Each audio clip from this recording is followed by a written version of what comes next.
Hello friends, welcome to my channel Uma அம்மாஸ் kitchen. நம்ம இன்னைக்கு எதை பற்றி பார்க்க போகிறோம்னா பட்ஜெட் போட்டு நம்ம ஒரு ரூபாவையும் சேமித்து சம்பாதிக்கிறது பெருசு இல்லைங்க.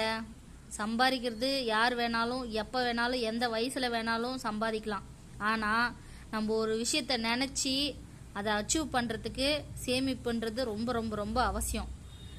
நான் என்னோட பட்ஜெட் நான் ஸ்டார்ட் பண்ணும்போது வெறும் 10,500 ரூபாய் 2012 ஸ்டார்ட் பண்ணேன். எனக்கு அப்போல்லாம் பட்ஜெட் பற்றி ஒன்றுமே தெரியாது. ஆக்சுவலாக பட்ஜெட்னா என்ன, எப்படி பட்ஜெட் போடணும், எதுக்கு இவ்வளோ காசு ஒதுக்கி வைக்கணும் அப்படின்ற விஷயமே எனக்கு தெரியாது. நான் கிட்டத்தட்ட 2-3 வருஷம் கஷ்டப்பட்டதுக்கு அப்புறம் தான் இந்த பட்ஜெட்டை பற்றி தெரிஞ்சு புரிஞ்சிட்டு அதுக்குண்டான காசு, அதாவது பட்ஜெட்னாவே ஃபஸ்ட்டு சேவிங்ஸ் நம்ம பண்ணணும். நம்ம லைஃப்பில் அடுத்தடுத்து நம்மளுக்கு ஒரு கோல் இருக்கும். எக்ஸாம்பிள் வீடு, இல்லைன்னா வண்டி, லேண்டு, இந்த மாதிரி நம்மளுக்கு தேவையான பொருட்களை வாங்குறதுக்கு இப்போ நிறைய இஎம்ஐ ஆப்ஷன்ஸ் வந்துடுச்சு. இருந்தாலும் இஎம்ஐன்ட்டு போனாலும் நம்மக்கிட்ட ஒரு முதல் ஒரு அமௌண்ட் இருக்கணும். நம்மக்கிட்ட முதல்ல ஒரு அமௌண்ட் இருந்தால் தான் நம்ம அதை வச்சுட்டு அதுக்கடுத்து இஎம்ஐ ஆப்ஷன் போக முடியும். மோஸ்ட்லி சேவிங்ஸ் பண்ணி ஒரு பொருளை வாங்க பாருங்கள். இப்போ எதுக்கு எடுத்தாலும் ஒரு டிவி வாங்கணுமா, ஃப்ரிட்ஜு வாங்கணுமா, இல்லைன்னா ஒரு ஃபோன் வாங்கணுமா, எல்லாத்துக்குமே இஎம்ஐ ஆப்ஷன் போயிடுறாங்க. ஏன் நீங்கள் இப்போ இஎம்ஐன்றது என்ன, ஒரு பொருளை முன்கூட்டியே வாங்கிட்டு அதுக்காக ஒரு அமௌண்ட் மாதம் மாதம் நம்ம கட்டுறது. அதை இப்படி பண்ணலாமே. ஒரு பொருளை நம்ம வாங்கணும், அதுக்கு முதல்ல நம்ம காசு எடுத்து அதுக்கு அவங்களுக்கு வட்டியோடு சேர்த்து கட்டுறதுக்கு பதிலாக நம்ம சேலரி வாங்கினதுலேருந்து ஒரு 6 மந்த் இல்லைன்னா ஒரு 1 இயர் இல்லைன்னா ஒரு 2 இயர் நம்ம ஃபோனுக்கு தகுந்த காஸ்ட் இல்லையா, அதுக்கு தகுந்த மாதிரி நம்ம கொஞ்சம் கொஞ்சமாக சிறுகு நம்மளால் எவ்வளோ முடியும், மாதம் 1000 முடியுமா, 2000 முடியுமா, 3000 முடியுமா, எவ்வளோ முடியுமோ அவ்வளோ எடுத்து வச்சு நம்ம அந்த இன்ட்ரெஸ்ட் அடுத்தவங்களுக்கு நம்ம இன்ட்ரெஸ்ட் பே பண்ணுறது. நம்மளுக்கு யார் கொடுக்க போகிறாங்களா ₹1? இப்போ நம்ம கஷ்டப்பட்டு வேலைக்கு போனால் தான் காசு இல்லையா. நம்மளுக்கு இன்றைக்கி நம்ம லீவ் போட்டோன்னு வச்சுக்கோங்க, அதுக்கான காசை பிடிச்சிட்டு தான் நம்மளுக்கு கொடுப்பாங்க. அதுக்கு ஏன் நம்ம போயிட்டு ஒரு பொருளை முன்கூட்டியே வாங்கணும்னு ஆசைப்பட்டு நம்மளுக்கு அவங்களுக்கு எடுத்துகிட்டு போயிட்டு இன்ட்ரெஸ்ட் நம்ம ஏன் கொடுக்கணும். நம்ம கஷ்டப்பட்டு உழைச்ச காசு ஒரு ரூபா வேர்வை சிந்தி உழைச்சி அந்த காசு மாத கடைசியில் இல்லையானா அது எவ்வளோ கஷ்டன்றது எனக்கும் தெரியும். அதுக்காக தான் நான் இந்த பட்ஜெட் பற்றி நான் இவ்வளோ தெளிவாக சொல்கிறேன். நம்ம இப்போ ஸ்டார்டிங் புதுசாக வந்திருக்கிறவங்களுக்காக ஒரு 15,000க்கு நம்ம பட்ஜெட் போட்டிருக்கிறோம். என்னென்னு பார்க்கலாமா. First savings. நீங்கள் எவ்வளோ சம்பாரிச்சாலும் சரி, 50,000 சம்பாரிச்சாலும் சரி, 1,00,000 சம்பாரிச்சாலும் சரி, அதில் ஒரு குறிப்பிட்ட அமௌண்ட், ஒரு 10% இல்லை 15% இல்லைன்னா 20% நம்ம எடுத்து வச்சிடணும் ஃபஸ்ட்டு சேவிங்ஸுன்னு. நீங்கள் ஃபஸ்ட்டு செலவெல்லாம் பண்ணிவிட்டு நான் அப்புறம் மீறதை சேவிங்ஸ் பண்ணுறேன்னா அது முடியவே முடியாது. ஏன் அனுபவத்தில் நான் சொல்கிறேன். நானும் ஸ்டார்டிங்கில் அந்த தப்பு தான் பண்ணேன். நான் ஃபஸ்ட்டு எனக்கு இருக்குது, வாடகை இருக்குது, செலவு, மளிகை இருக்குது, ஃபோன் பில் இருக்குது, கரண்ட் பில் இருக்குது, இத்தனை செலவுகள் இருக்குது. இதெல்லாம் நான் இந்த செலவெல்லாம் பார்க்கணும்ப்பா, இந்த செலவெல்லாம் நான் பார்த்ததுக்கப்புறம் தான்ப்பா நான் சேவிங்ஸ் பண்ண முடியும் அப்படின்னு சொல்லிட்டு தான் நானும் இருந்தேன். ஆனால் என்னால் ₹1 கூட நான் சேவிங்ஸே என்னால் பண்ணவே முடியல. ஆனால் இதே நான் ஃபஸ்ட்டு சேவிங்ஸுக்காக எடுத்து வச்சுட்டு மிச்சம் இருக்கிற காசில் நம்ம ஒரு பொருளும் பார்த்து ஒரு ₹100ன்னா கூட அது யார் தருவா, நம்மளுக்கு யாரும் கொடுக்க மாட்டாங்க இல்லையா. அதனால அந்த ₹100 கூட நம்ம தனியாக ஒரு இதுக்கு எடுத்து வச்சு நம்ம வாழ்ந்தோம்னா தான் நம்மளால் மாதம் ஃபுல்லாக நிம்மதியான ஒரு வாழ்க்கையை வாழ முடியும். இல்லைன்னா இப்போ 5ஆம் தேதி சேலரி வாங்குறாங்களா, அவங்களுக்கு 15ஆம் தேதிக்கெல்லாம் சேலரி காலி ஆகிடும். மிச்சம் இருக்கிற 15 நாள் யார்கிட்ட கடன் வாங்குறது, ஒரு மாதிரி மன உளைச்சல் இருக்கும். என்னடா நம்ம இவ்வளோ சம்பாதிக்கிறோம், இவ்வளோ செலவு பண்ணுறோம், இருந்தாலும் நம்மக்கிட்ட காசு இருக்கவே மாட்டேந்தே, என்ன காரணம் அப்படின்னு நிறைய பேருக்கு ஒரு யோசனையாகவே இருக்கும்.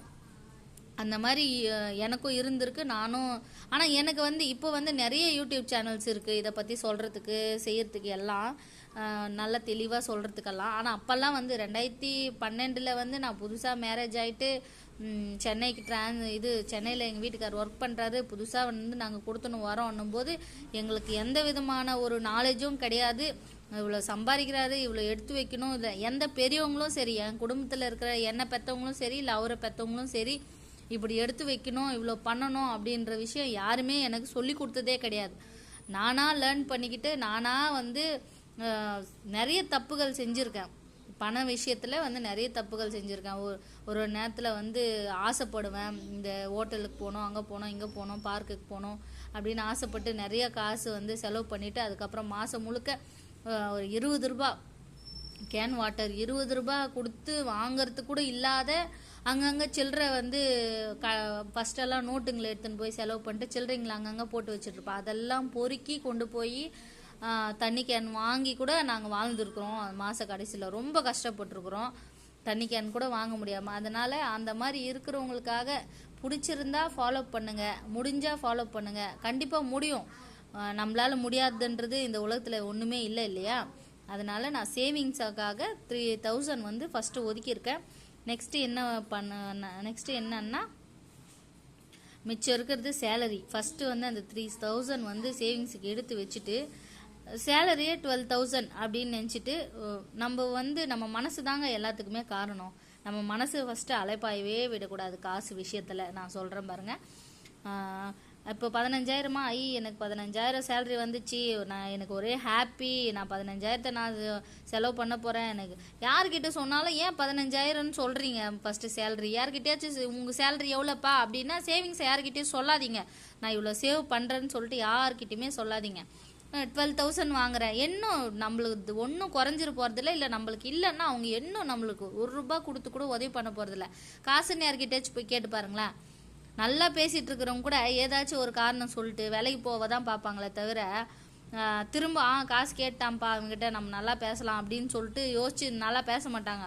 நம்ம திரும்ப போய் பேசணுன்னாவே நம்மக்கிட்ட காசு தான் கேட்க வந்துட்டானோ அப்படின்னு சொல்லிட்டு வேலைக்கு தான் போவாங்களே ஒழிய ஒரு முறை காசு கேட்டு பாருங்கள், அடுத்த முறை அவங்க நம்மக்கிட்ட நெருங்கவே மாட்டாங்க, பேசவே மாட்டாங்க. அந்த மாதிரி உலகம் இது. அதனால் யார்கிட்டையும் 15,000 ஏன் சொல்கிறீங்க? 3,000 சேவிங்ஸ் எடுத்து வச்சுட்டு இந்த 12,000 தான்ப்பா சேலரி, நான் 12,000 தான் வாங்குறேன், நான் அதுக்குள்ளே தான் வாழ்ந்தாகணும் அப்படின்னு சொல்லிட்டு நம்ம வட்டத்தை கொஞ்சம் சின்னதாக பண்ணிக்கோங்க. நம்மளது வந்து எல்லாமே வெற்றியாக இருக்கும். அடுத்து சேலரி 12,000 போட்டாச்சு. ரெண்ட்டு 3,500. ரெண்ட் வந்து 3,500 நிறைய கிடைக்குதுப்பா. இப்போ வந்து எல்லாரும் என்ன கேள்வி கேட்குறாங்கன்னா 3,500 ரூபாய்க்கு இப்போ யாருங்க வீடு கொடுக்குறாங்க? கிடைக்குது. நான் வந்து ஸ்டார்டிங் வரும்போது வரும் 2,000 ரூபாய் வாடகை. நான் 2,000 ரூபாய் வாடகை இருந்தாலும் ஒரு ஸ்டேஜில் என் வீட்டுக்காருக்கு வேலை போயிட்டு நான் 1000 ரூபாய் வாடகைக்கெல்லாம் போய் ஓலை வீட்டிலலாம் இருந்துருக்கிறேன். அந்த மாதிரி நாங்களும் இருக்கணுமா அப்படின்னு நீங்கள் கேட்காதீங்க. உங்கள் வசதிக்கு தகுந்த மாதிரி, அதாவது 3,000 3,500 ரூபாயில் வீடு எதிர்பார்த்தீங்கன்னா ரொம்ப வசதியெல்லாம் கிடைக்காது. எப்படி கிடைக்கும்னா ஒரு காமன் பாத்ரூம் இருக்கிற மாதிரி, இல்லைன்னா ஒரே ஒரு single bathroom, bedroom, common toilet bathroom இருக்கிற மாதிரி தான் கிடைக்கும். ஒரு single bedroom, kitchen, common toilet, ஒரு லைன் வீடு, அந்த மாதிரி இடத்துல தான் வந்து வீடு 3,500 ரூபாய் கிடைக்கும். அந்த மாதிரி போதும் நம்மளுக்கு. நம்ம எங்கே போயிட்டு போகிறோம், என்ன பண்ண போகிறோம், என்றைக்கோ ஒரு நாளைக்கு சாதிக்கிறதுக்கு இன்றைக்கி தியாகம் பண்ண போகிறோம், அவ்வளோதான் அப்படின்னு தான் நான் நினச்சிட்டு போனேன். இப்பயும் அதை அப்படி நினச்சிட்டு தான் போயிட்டுருக்கேன். என்னைக்காச்சும் ஒரு நாள் நம்ம வாழ்க்கை மாறும், கண்டிப்பாக மாறும். ஸோ அடுத்து வெஜ்ஜு வந்து 1000 ரூபாய் 4 வீக்ஸ் இல்லைங்களா? 4 வீக்ஸு கேல்குலேட் பண்ணால் 200 ரூபாய் ஒரு வாரத்துக்கு வாங்கினா. நிறைய கூறு கட்டி விற்கிற காய்கள்லாம் இருக்குது, சென்னையிலையும் இருக்குது, எல்லா இடங்களிலும் கூறு கட்டுற கடைகள் இருக்குது. நானும் இப்பயும் கூறு கட்டுற கடைகளில் தான் வந்து வெஜிடபிள்ஸ் வாங்கிட்டு வந்து செய்கிறேன். காய்ங்க வந்து பொறுத்த வரைக்கும் குறை இல்லைங்க. என்ன குவான்டிட்டி கம்மியாக கொடுப்பாங்க. 10 ரூபாய்க்கு எவ்வளோ காய் தரணுமோ அவ்வளோ காய் கொடுப்பாங்க. எங்கள் ஃபேமிலியில் 4 பேர், நான், என் ஹஸ்பண்ட், என் பிள்ளைங்க 2 பேர். அவங்களுக்கு வந்து நான் அந்த 10 ரூபாய் கொடுத்து வாங்கிட்டு வர காய்கறிகளே சரியாக போதுமானதாகவே இருக்குது.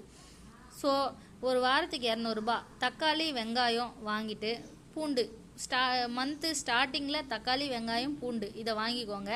ஒரு 2 வீக்ஸ் ஆகிற மாதிரி ஒரு 200 ருபீஸ் பே பண்ணி, அதுக்கு அடுத்து ஒரு 100 ருபீஸ் அப்படி நீங்கள் வந்து தேவைப்படும் போது வாங்கிக்கினீங்கன்னா உங்களுக்கு 1000 ருபீஸ் போதுமானதாகவே இருக்கும். நம்மக்கிட்ட தான் இருக்குது எல்லாமே. அதாவது நம்ம எப்படி வாழணும், நம்ம எப்படி குடும்பத்தை நடத்தணும் அப்படின்றது வந்து நிறைய பெண்கள் கிட்ட தான் இருக்குது. இன்றைக்கும் சில பெண்கள் அதாவது கொஞ்சம் நாளுக்கு முன்னாடி வந்து நிறைய பேருக்கு இந்த பணத்தை பற்றி தெளிவே இல்லை. இப்போ சம்பாதிக்க வர பசங்களுக்கு நிறைய தெளிவு இருக்குது, பணத்தை பற்றி நிறைய தெளிவு இருக்குது. நிறைய யூடியூப் சேனல்ஸில் போடுறாங்க, நிறைய விஷயம் பக்கத்து வீட்டில் இருக்கிறவங்க, நம்ம ஃபேமிலியில் இருக்கிறவங்க சொல்லி கொடுக்குறாங்க. அந்த மாதிரி நிறைய இருக்குது. ஸோ நம்ம கொஞ்சம் சிக்கனமாக வாழ்கிறதுனால நம்ம ஒன்றும் கெட்டு போகிறது கிடையாது. நம்ம ஒரு நாளைக்கு நல்ல சந்தோஷமாக வாழ்க்கை வாழ்கிறதுக்கு இன்றைக்கி சிக்கனமாக வாழ போகிறோம். ஸோ வெஜ்ஜிக்கு 1000 ரூபாய், ஈபிக்கு 500 ரூபாய். நீங்கள் வந்து போகிற வாடகை வீட்டில் யூனிட்டுக்கு இவ்வளோன்னு கேட்டாலும் சரி, இல்லை மந்த்துக்கு 2 மந்த்துக்கு ஒன்ஸ் நீங்களே கட்டிக்கிறதா இருந்தாலும் சரி, மந்த்துக்கு 500 எடுத்து வச்சுருங்க. ஏன்னா அது மீந்தா அடுத்த மந்த்து வந்து கட்டினது மிச்சம் போக சேவிங்ஸ் கூட நீங்கள் அதில் போட்டுக்கலாம். அதே ஒரு அமௌண்ட் ஆகும் உங்களுக்கு. நெக்ஸ்ட் நான்வெஜ் வந்து பிளான் பண்ணிக்கோங்க. ஒரு வாரம் மீன், ஒரு வாரம் சிக்கனு, ஒரு வாரம் முட்டை. இதுவும் 200 வெஜ்ஜுக்கு போட்ட மாதிரியே தான் இதுக்கும் 1000 ருபீஸ் போட்டிருக்கேன் நான்வெஜ்ஜுக்கு.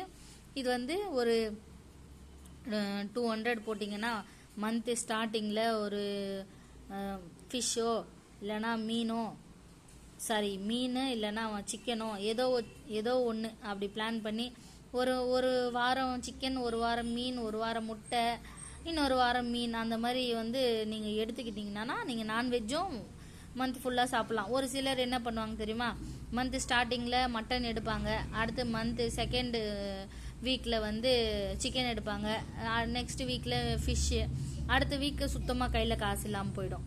அப்போ வந்து அடடா நம்மக்கிட்ட காசு இல்லையே, நம்ம இவ்வளோ கஷ்டப்படுறோமே அப்படின்னு சொல்லிட்டு மனசு ரொம்ப கஷ்டப்படும். அதனால் அந்த மாதிரி எதுவும் இல்லாமல் இந்த மாதிரி பிளான் பண்ணிக்கினீங்கன்னா உங்களுக்கு ஓகே. மில்க்குக்கு இப்போ 2 பேர் இருக்கிறோம், 4 பேர் இருக்கிறோம்னா 10 ரூபா பால் பேக்கெட் கிடைக்குது. 10 ரூபா பால் பேக்கெட் காலையிலையும் சாயங்காலத்துலையும். இப்போ எங்கள் வீட்டில் ஃப்ரிட்ஜ் இல்லை, நான் காலையிலையும் சாயங்காலத்துலையும் 10 ரூபா பால் வாங்கிக்கிறேன். எனக்கு மாதம் 30 நாளுக்கு 20 ரூபான்னா எனக்கு 600 ரூபாய் கரெக்டாக இருக்குது.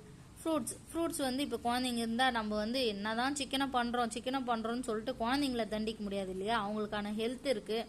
அவங்களுக்கு வந்து நம்ம 15,000 தான் சம்பாதிக்கிறோம், நம்மளால் சேமிப்பும் பண்ண முடியல, நம்ம பசங்களுக்கு ஹெல்த்தியாகவும் பார்த்துக்க முடியல அப்படின்னு சொல்லிட்டு கஷ்டப்படுவோம். அந்த மாதிரி இல்லாமல் நம்ம கொஞ்சம் எடுத்து சேமித்து வச்சுட்டு இந்த மாதிரி செலவுகளும் நம்ம பண்ணிக்கலாம். ஃப்ரூட்ஸ் வந்து 500 ஒதுக்கியிருக்கேன். ஒரு வாழைப்பழம் கிடைக்குது, ஒரு 20 ரூபா 30 ரூபாய்க்கு கேட்டால் வாழைப்பழம் கொடுக்குறாங்க. ஒரு நாளைக்கு வாழைப்பழம், ஒரு நாளைக்கு மாதுளம்பழம் ஒரு 1/2 கிலோ. அந்த மாதிரி நீங்கள் வாரம் ஏதாச்சும் ஒரு ஃப்ரூட், எந்த ஃப்ரூட் வந்து கம்மி விலையாக இருக்கோ அந்த ஃப்ரூட் வாங்கி சாப்பிட்லாம். பெட்ரோல், இப்போ நிறைய பேர் வந்து வாடகை கம்மியாக இருக்கணும்னா என்ன பண்ணுவாங்க, உள்ள கொஞ்சம் சிட்டியை விட்டு கொஞ்சம் உள்ளே தள்ளி போகிற மாதிரி வீட்டுக்கு வாடகைக்கு போயிடுவாங்க. அந்த மாதிரி இருக்கிறவங்க என்ன பண்ணுவாங்க, மோஸ்ட்லி ஒன்று வண்டியில் வர வேண்டியிருக்கும், இல்லைன்னா பஸ் ஏறி வர மாதிரி இருக்கும். அப்போ அதுக்கு ஒரு அமௌண்ட்டு தேவைப்படும். அது வந்து பெட்ரோலுக்கு வந்து ஒரு 1000 ரூபாய் ஒதுக்கியிருக்கேன். கேபிள் எப்படி இருந்தாலும் டிவி இல்லாத யாருமே இருக்க முடியாது. இல்லைன்னா டிவி கம்பல்சரி இருக்கணுங்க. ஒரு என்டர்டெயின்மெண்ட், ஒரு ஹஸ்பண்ட் அண்ட் ஒய்ஃப் குழந்தைங்க இருக்கிறாங்கன்னா டிவி கம்பல்சரி வேணும். ஏன்னா குழந்தைங்க வளருவாங்க, சுட்டி டிவி பார்க்குறதோ இல்லைனா நியூஸ் பார்க்குறதோ ஏதோ ஒன்று. ஒரு கேபிளுக்கு ஒரு 300 ருபீஸ் மந்த்லி. கேஸ் வந்து நான் வந்து 2 மந்த்துக்கு ஒன்ஸ் தான். இப்போ வந்து 850 900க்கே கேஸ் கிடைக்குது. இருந்தாலும் நான் 600 ஒதுக்கியிருக்கேன். 600 வந்து 2 மந்த்ஸ். எப்பயுமே சிலிண்டர் வந்து 2 மந்த்ஸ் வர மாதிரி பார்த்துக்கோங்க. நீங்கள் வந்து சமைச்சு முடிச்சிட்டிங்களா, கேஸ் ஆஃப் பண்ணிருங்க, கீழேயும் ஆஃப் பண்ணுங்க. லீக்கேஜ் கொஞ்சம் இருக்கும், ஒரு சிலர் சிலிண்டரில் வந்து லீக்கேஜ் இருக்கும், அதுக்குண்டான வாய்ப்பு இருக்குது, லீக்கேஜ் இருக்க வாய்ப்பு இருக்குது.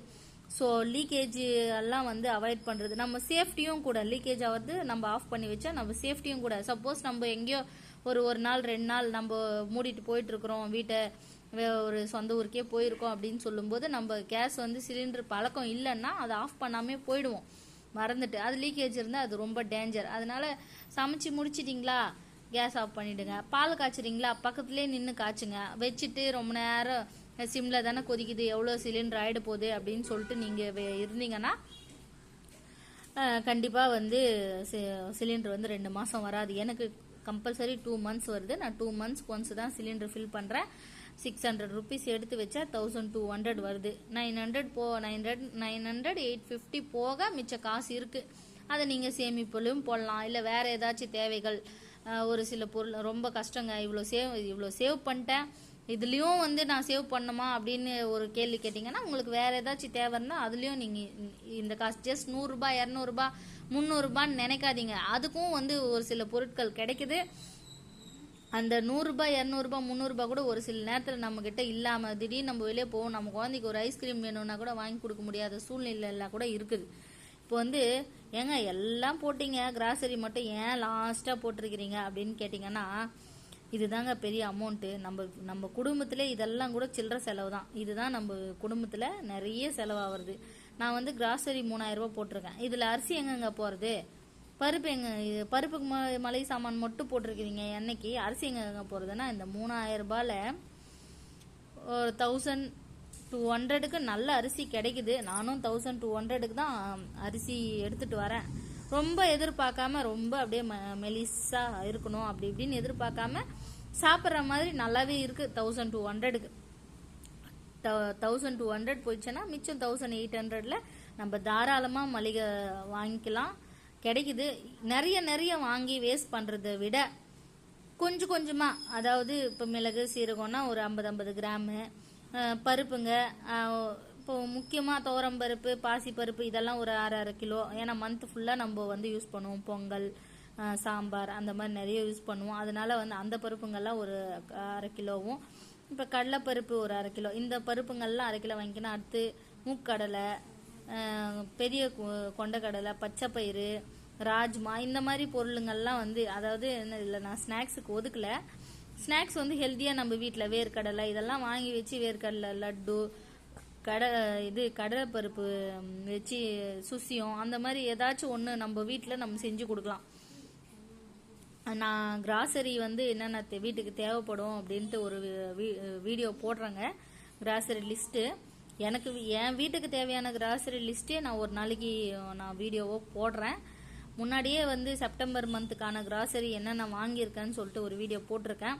வேணும்னா அந்த என் சேனலில் வந்து அந்த வீடியோ இருக்குது, போய் பாருங்கள். இதுக்குள்ளே நம்ம வந்து அடக்கி நம்ம செலவை வந்து நம்ம மாதம் முழுக்க நம்ம கொண்டு போனோம்னா கண்டிப்பாக நம்மளால் சாதிக்க முடியும், கண்டிப்பாக முடியும். இப்போ சேவிங்ஸ் வந்து நான் என்ன பண்ணுறேன், சேவிங்ஸ் வந்து 3000 நான் ஒதுக்கியிருக்கேன். அதை என்ன பண்ணணும் அப்படின்னு சொல்லிட்டு நான் நெக்ஸ்ட் வீடியோவில் போடுறேன். இல்லை இந்த வீடியோவில் சொல்கிறதா இருந்தாலும் சொல்லிடுறேன். சரி விடுங்க, ஏன் நெக்ஸ்ட் வீடியோன்னு சொல்லிட்டு ட்விஸ்ட்டு கொடுப்பானே, இதிலே சொல்லிடுறேன். இப்போ பெண் பிள்ளைகள் இருந்தால் 1000 rupees வந்து இப்போ சேவிங்ஸ் 3000, இது வந்து என்ன பண்ணலாம், ஆர்டியாக போடலாம். ஒரு பெண் பசங்க படிப்புக்காக இப்போ தான் வந்து குழந்தை பிறந்திருக்கு, இல்லை இப்போ தான் கல்யாணம் ஆகிருக்கு அப்படின்னு சொன்னால் கண்டிப்பாக எல்லாருக்கிட்டேயும் ஒரு அக்கௌண்ட் இருக்கும், பேங்க்கில் ஒரு அக்கௌண்ட் இருக்கும். அந்த அக்கௌண்ட்டில் ஒரு ஆர்டி போடுங்க, ஒரு 1000 rupees ஆர்டி போடுங்க. அப்படி இல்லைன்னா ஒரு குழந்தைங்க இருக்காங்கன்னா ஒரு ஆர்டி, படிப்புக்காக ஒரு 1000 ரூபாய் ஆர்டி. பெண் பிள்ளைங்களுக்கு ஒரு 1000 ரூபாய் போஸ்ட் ஆஃபீஸில் எஸ்எஸ்ஏ ஸ்கீம் இருக்குது, அதில் இன்வெஸ்ட் பண்ணிங்கன்னா ஒரு 15 years அது வந்து இன்றைக்கி நம்ம போடுறது ஒரு 1000 ரூபாவாக இருக்கும். ஃப்யூச்சரில் நம்ம குழந்தை வளர்ந்து வரும்போது அது ஒரு பெரிய அமௌண்ட்டாகவே நம்மளுக்கு கை கொடுக்கும். ஆண் பிள்ளைங்களுக்கும் அதே மாதிரி பிபிஎஃப் இருக்குது 1000 ரூபாய். இது எல்லாம் உங்களுக்கு இன்வெஸ்ட் பண்ணணும்னு தோணுச்சுன்னா பண்ணுங்கள். ஏன்னா இது வந்து ஷார்ட் டைம். ஆர்டின்றது 1 இயரில் நம்ம கையில் காசு எடுத்துக்கலாம். இதே வந்து பெண் பிள்ளைங்களுக்கு வந்து ஆண் பிள்ளைங்களுக்கும் சரி 15 years கம்பல்சரி நம்ம கட்டி ஆகணும். இது வந்து லாங் டேர்ம். இப்போ என்கிட்ட இவ்வளோ காசே இல்லையே, என்கிட்ட காசு கொஞ்சம் கொஞ்சமாக வந்தால் தானே நான் வந்து இதெல்லாம் போட முடியும் அப்படின்னு நினைக்கிறவங்க என்ன பண்ணுங்க, 3000 சீட்டு போட்டுருங்க. இருக்குது 50,000 சீட்டு பிடிக்கிறவங்க இருக்காங்க, 30,000 சீட்டு பிடிக்கிறவங்க இருக்காங்க. இந்த மாதிரி சீட்டில் நீங்கள் போட்டுட்டிங்கன்னா 3 மாதம் 6 மாதம் இல்லைன்னா வந்து ஆளுங்களை பொறுத்து 1 வருஷம் அந்த மாதிரி இருக்கும்போது நம்ம கையில் வந்து லம்பா 30,000 50,000 இருக்கும். அந்த மாதிரி கொஞ்சம் கொஞ்சமாக சேவ் பண்ணால் நம்மளோட கடன்களையும் நம்ம அடைக்கலாம், கனவுகளையும் நம்ம அடையலாம். இதுதாங்க நான் இந்த 15,000க்கான பட்ஜெட். இன்னும் வேறு ஏதாச்சும் சொல்லணும்னு நினைக்கிறீங்கன்னா கூட எனக்கு கமெண்ட் பண்ணுங்கள். Thank you friends.